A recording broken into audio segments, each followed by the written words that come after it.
How to buy STRIKEBIT token. So this token came under the symbol of strike. Now before we start, this is not financial advice. I'm not professional or economic expert, so before investing in any project that you find on my channel, please do your own research.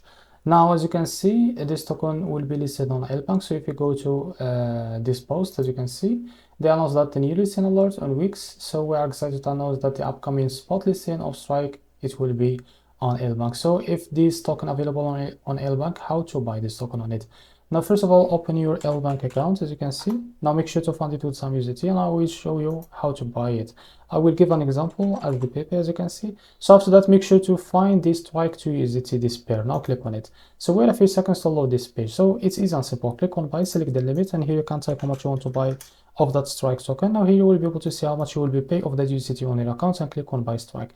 If you select the market, you can drag this to set how much a percentage that you want to use of that USDT to be able to use it to buy this token, and click here on buy Strike. So this is how to buy Strike token. If you found this very helpful, please like and subscribe. See you next video.